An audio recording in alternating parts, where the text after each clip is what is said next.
morning again, Green Spring. Our host on, or our guest on Who's Who this morning is Frank Richardson. And Frank has been here over 20 years. Matter of fact, he moved in on the 1st of December, 1998. He has been around a long time, but you may not know him. He's quiet, but he's done a lot of things for Green Spring. He started one of the people that started the Scroll, for example. And he's been involved in our studio here for all that time. I look forward to talking with Frank and find out what he did before he came to Green Spring. Well, I know that you were working on some space vehicles, and that's one of the reasons we wanted to talk to you today, because we've just finished the 50th year after Apollo 11 went up. So, but before we do that, let's find out a little about your parents and siblings and so forth, your childhood. Well, I'm a native of Lancaster, Pennsylvania, Amish country, which a lot of people have visited from here.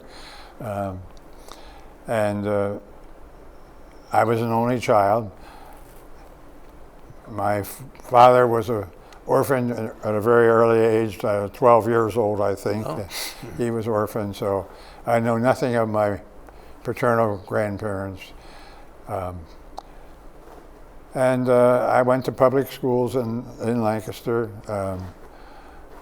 went to high school in Lancaster, and... were you in any sports in the high school? Yeah, I played on the football team. Oh. It was single wing in those days. We hadn't gotten around to the T formation yet. Now, what do you mean by single wing? Well, there was I was the center, and I had a center of the ball all the way back to the halfback or the fullback or back, okay, rather than just hand it off, just handing it to the quarterback. Yeah. So. So you really centered the ball, huh? Centered the ball, yeah. And what I always worried about was the punters, you know. Sure, they were way back. They're way back there. Yeah. Now they have long snappers and short snappers. And anyway, I played varsity there. Well, were you on a winning team? No, we had... in Lancaster, in those days, you only went to high school in 10th grade, 10, 11, and 12. And my sophomore year, I was on the JV football team, and the varsity didn't win a game, and they didn't score a point in the last 6 games. So we had a lousy team. Then we changed coach. We brought in a couple of brothers, one who'd gone to Franklin and Marshall, and the other guy had gone to Muhlenberg, and they made a great team, bouncing off each other, and they brought the team up. We won, I think, 5 games my senior year, but after that they were a real powerhouse. Well, do you have any good stories as a youngster in Lancaster? Not as a real little youngster. As a teenager, we got into the usual problems. One of the kids in the neighborhood, older than me, got a Harley Davidson motorcycle, and we used to ride around on that. We went out there was a covered bridge outside of Lancaster on the road to New Holland, and we'd go out there and collect pigeons for his backyard. And then one day coming back, we had, I think we had 7 people on that Harley. Was he a Greek? No, his name was Jack Schoaf. He ended up being a Marine wounded on Iwo. Good family. Yeah. Then we played. The original railroad went through the town of Lancaster, went right through the center of the city, and of course, as traffic got heavier, that was not a good way to do it. So the railroad built a bypass around and a new station out in the edge of town. But they left the railroad cut there, and that's where we ended up playing softball. We didn't. You didn't have any stadiums, huh? No.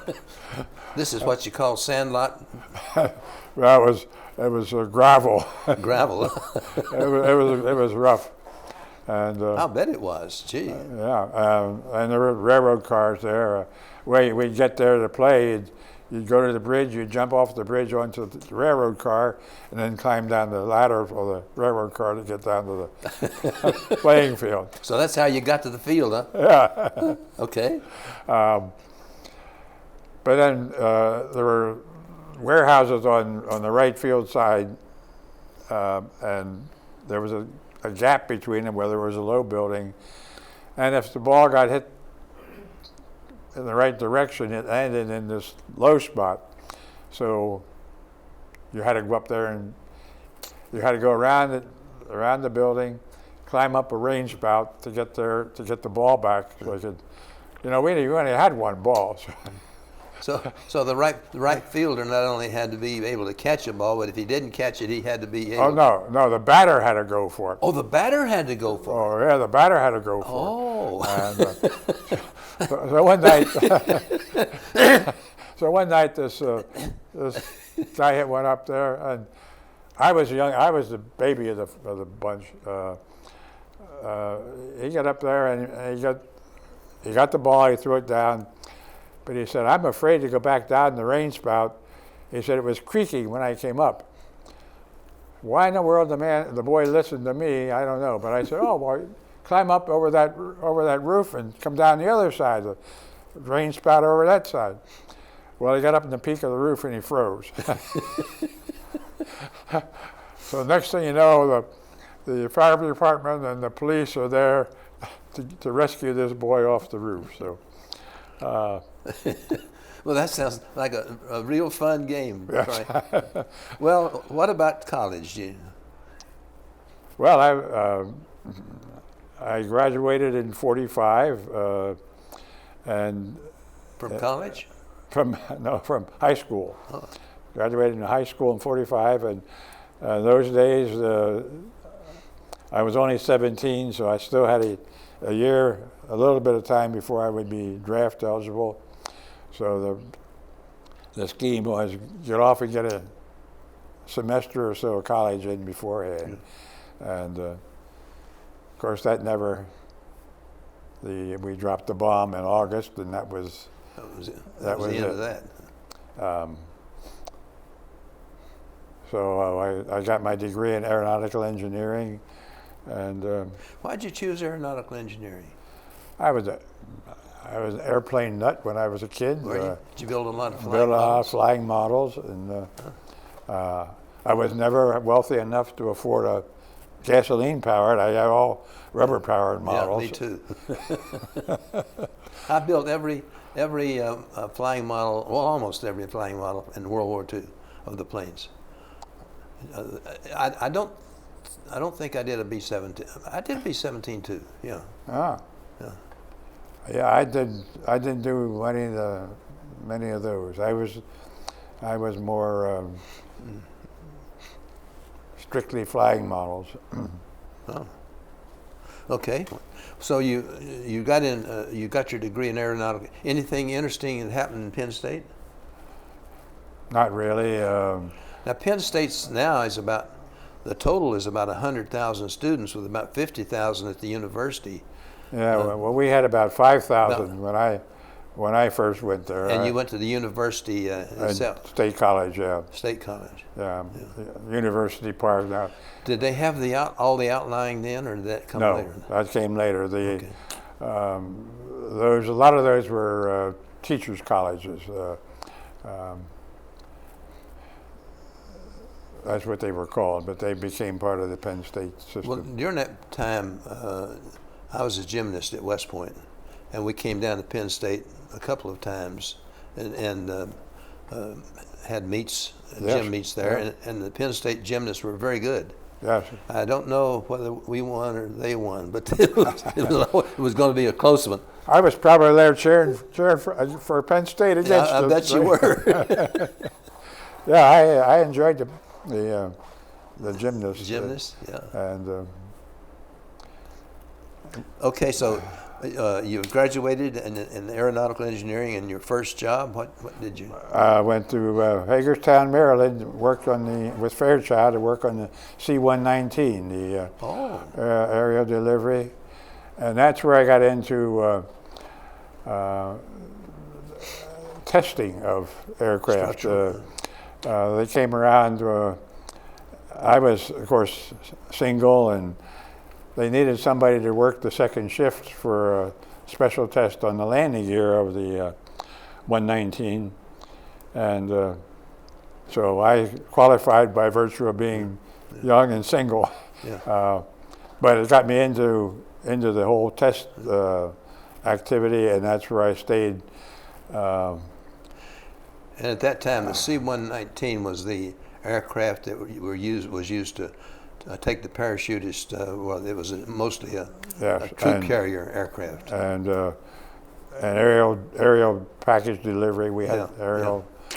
Yeah. Okay, so you also get into some graduate work. Well, Fairchild lost the contract and laid off a lot of people. So I went back to Penn State for graduate, and then in 1950 with Korea, I got drafted. Oh. I have a bad right eye, so I never expected that I would actually be inducted into the Army with a 3C medical profile. I thought I'd be 4F. But they found me a job, and I ended up at Fort Bragg in North Carolina for my 2-year tour of duty, which was a good tour. So Fort Bragg is known for parachuting. What was your job there? I was a clerk in a sergeant in the Joint Tactical Air Support Board. We had officer representatives from Army, Navy, Air Force, Marines, Canadian, and I think there was a British officer there from RAF. But the idea was to develop tactical air support, and it would be joint. Everybody, it would be joint. We'd all understand the. Yes. Yeah. Okay. So you, after you were discharged from the Army, you probably got back into aeronautical engineering. Huh? Yes, I was in the service with a guy from St. Louis, and he told me on the virtues of St. Louis as a city to live, and I was intrigued with McDonnell Aircraft. So I just sent a letter. I'm looking for a job. Do you have one? And yeah, I got a job in the engineering test laboratory. Oh, this is 1952? This is 1952, yeah. I got out of the Army in November, and I went to work in December. So. And you're not married yet? Oh, no. I hadn't even met my wife yet. Oh, okay. So I started there initially in the structural testing aircraft structures, F-3H. Now, the F-3H, that wasn't an aircraft that lasted very long, was it? No, it wasn't. It had engine problems, and. But I always thought the aircraft started out with the F-3, F-3A, F-3B, F-3C, with different versions. No, in those days, the Navy designation was H was for McDonnell, so it was an F-3. H was McDonnell. Okay. A Boeing would have been F-5B, I guess, or whatever. Okay, so that's just purely a designation. Yeah. So the F-3, that didn't last, but it was replaced by the F-4? Well, that came along after that. Yeah. There was And that was an aircraft that really lasted a while longer. It's still around. Yeah. And pilots really liked the F-4. Yeah. And the Navy, the Navy had them that landed on carriers as well as the Air Force. Yes. Yeah.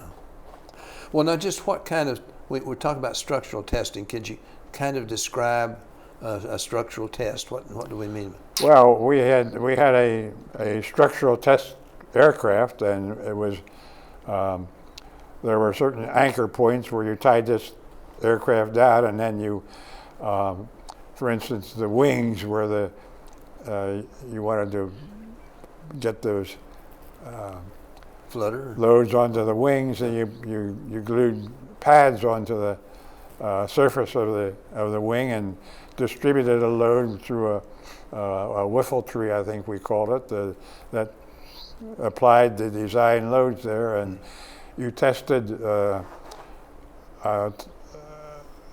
the ultimate design load and recorded strains and all that. Yeah. Would you always test the failure? No. No? We tested to the ultimate, and then we would back off. Of course, for the Navy, we had landing gear, landing hooks that we had to test the strength there. I would think the forces on the aircraft from the landing hook and on not only on the aircraft but on the landing gear itself would be much greater than it is for the Air Force. Yes, if you've got a good pilot, I think it would be. Well, no matter, because the hook grabbing that cable and stopping so quickly. Yes, and the launch, the steam catapult launch. Yeah. I think we have a WASP man operating a camera here. So. Is that right? Yeah. Okay. But so the Navy aircraft, the testing of them is really well, all the aircraft have to be tested, but the Navy aircraft, it would seem to me,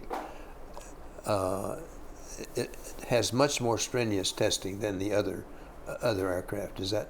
Am I wrong? No, I think you're right. Yeah. Different load categories. Yeah, different. Now, okay. Well, you said you hadn't gotten married yet. Did you get married in St. Louis? Yes, I through one of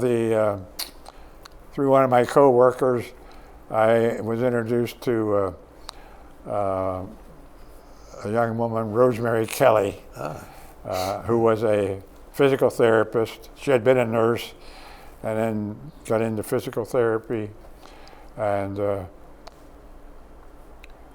she was also a Navy officer. So we got married in 56. 56.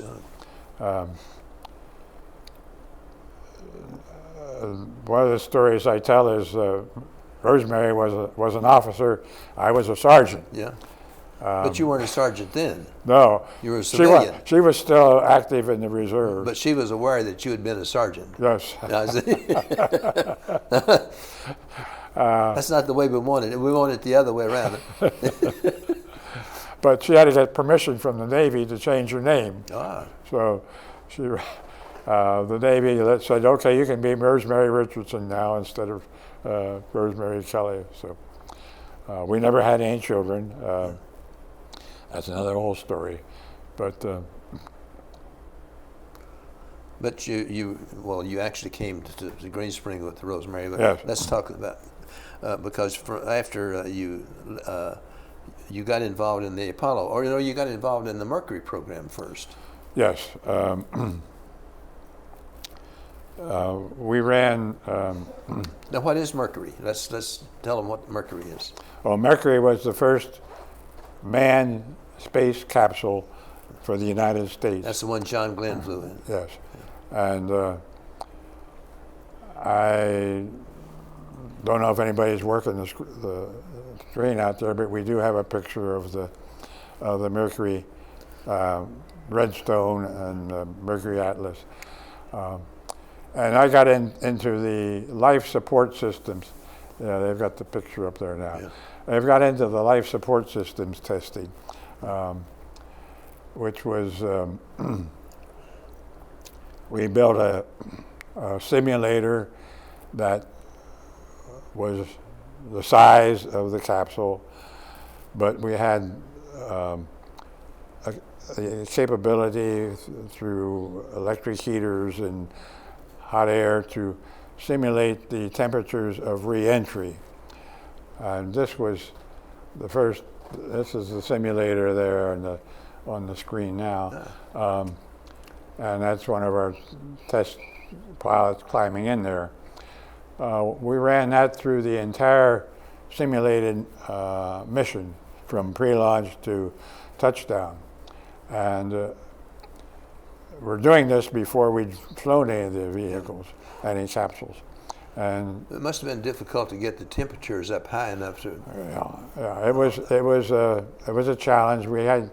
We went from an ambient temperature to over 300, about 350 degrees in the wall temperatures in a matter of minutes to simulate the heat of re-entry. Well, wasn't the temperatures higher than 350? No. The wall temperature never got over. Oh, the inside. Inside. Oh, but the inside got up to 350? Yes. Oh Lord, that bakes people. Yes, and that's where the seat cooling, and of course the gas. This was a pure oxygen system. Yeah. The gas also got heated up a little bit, so it was a tough environment coming in through the re-entry, and Wallace. In those days, the first 7 astronauts divided up the systems of the capsule, and Wally Schirra was the astronaut who was overseeing the life support system. Okay. So we ran Wally in this capsule. We ran the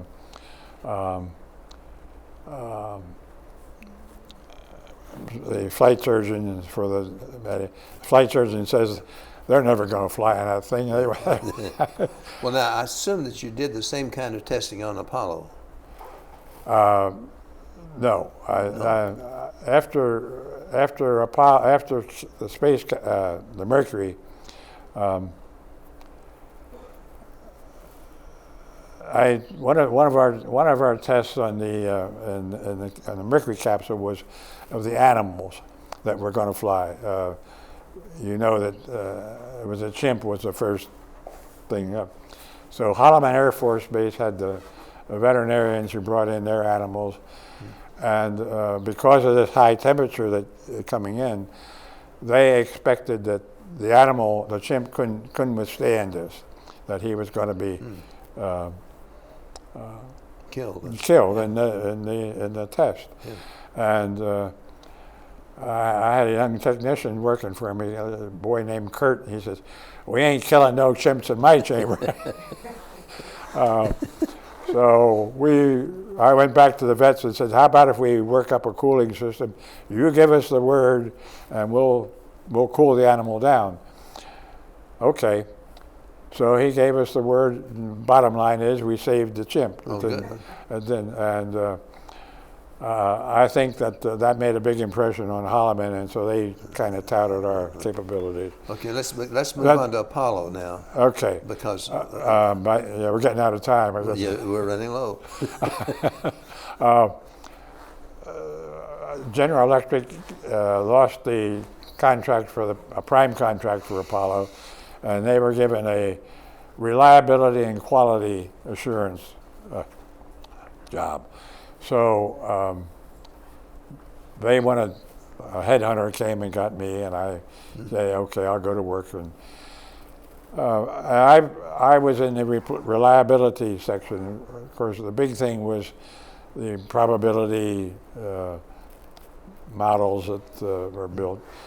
But I pushed for evaluation of the procedures and the checklists that were being used, because we'd had a few problems in Mercury that impressed me. So we had somebody monitoring all the ground checkout at Apollo. That was my job. And we were there. One of my people was there on the fire that killed Grissom, White, and Chaffee. Yeah. And after that, they paid a little more attention to ground procedures because it was simply, I think it was primarily carelessness. Yeah. They're operating in a pure oxygen environment, and that's... So they changed that. Yeah. Now, did you actually work on testing the Apollo 11 command module? Or? We monitored that, yes. You monitored that one too? Yeah. Okay. We're just about out of time, Frank. I'd like to talk a little bit more about your work in the automobile safety. Yeah, well, when Apollo ended, the NASA guys that we'd been supporting, some of them went to the Department of Transportation, and they invited me to come over there and work in the Office of Experimental Safety Vehicles. How long were you in that office? How long did you work for them?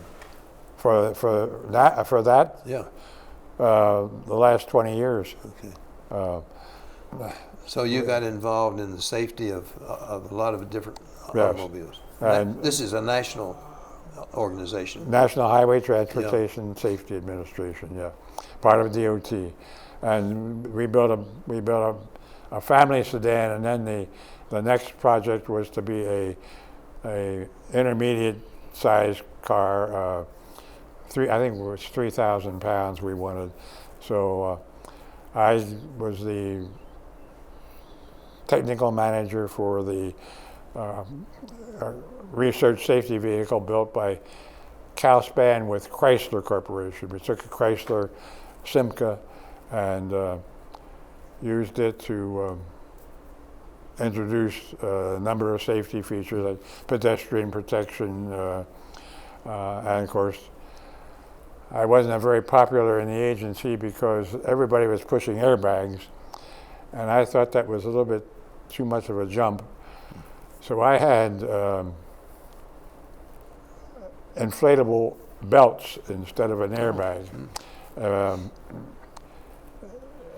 If I've ever known anybody who's in a serious crash, the belt imposes a lot of concentrated loads and can be very damaging. So this inflatable belt expanded and spread that load out over the body. 12 inches, yeah. And we followed a safety, a more evolutionary way to go with this thing. And but I guess the airbags won out. well, we still have to wear belts though now. That's right. So, we still have to wear belts, absolutely. And many of the belts have what they call pre-tensioners, where they not only deploy the airbag, but they tighten the belt up so that... Yeah. I've had that happen a couple of times. Okay, Frank, you've come to Green Spring, before that you volunteered at the Smithsonian Air and Space Museum. Archives, yeah. The archives. And you've moved into Green Spring. You started a lot of early groups. What was Computer Club? And yes, Computer Club, the Aero Club. The Aero Club? Yeah, Clem Weissman was a retired professor of aeronautical engineering from University of Maryland, and he and I started the Aero Club. We wanted it to be more technical.